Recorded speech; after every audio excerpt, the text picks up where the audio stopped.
Greetings and good day, everyone. I'm not sure why I chose January to be the first month where I start reviewing movies, as January is traditionally awful, but alas, here we go. Considering how bad Michael Bay's last few Transformers movies have been, it was really hard for me to convince myself to go see 13 Hours.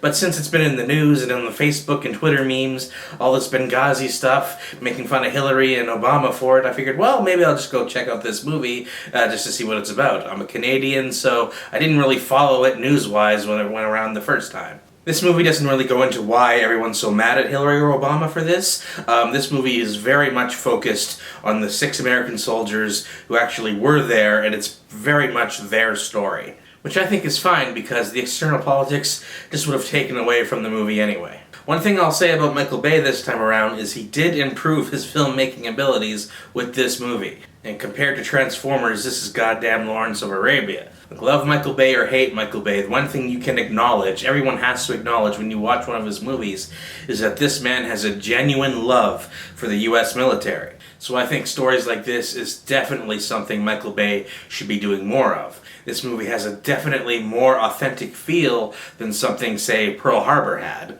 I think we can all agree that Pearl Harbor just had a lot of problems, but this movie didn't have those problems. It had a different set of problems, but nothing that really took me out of the movie. One major weakness I found for this movie was I never really got a chance to care about these characters. Like, they were all very generic. Like, I didn't feel that the first act was written very well. But I gotta say, once shit goes down in this movie, it hooked me hardcore. I was involved and I was like chewing my nails. I was watching a movie and having fun with it. And for a Michael Bay movie, I can't honestly say that the action ever went over the top. I mean, there was a couple shots that was your traditional Michael Bay, but it certainly never took away from the intensity of the movie. I think all the actors in the movie did a great job with what they were given. It was fun to watch. Although, however, I never really understood why the Americans were getting attacked, other than, the assumed, oh, they're Americans and death to America, blah, blah, blah. I think it would have worked better as a film if they actually explored why these people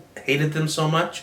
I mean, people can say, well, there's lots of reasons to hate America. Well, yeah, whatever. But, in the movie, some people who may not be following the news, we would like to know why, because a movie should explain everything. You shouldn't have to do any homework to watch a movie. The movie should have its story and explain it, and you should understand what's going on.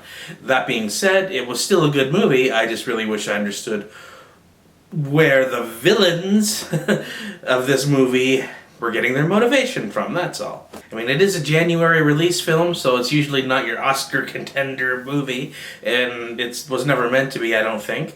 But it is still worth watching, I find. Maybe not so much in the theater, but definitely get it on VOD when it comes out. Give it a chance, check it out. It is a better version of Michael Bay than you might expect. I definitely want to see more movies like this from Michael Bay.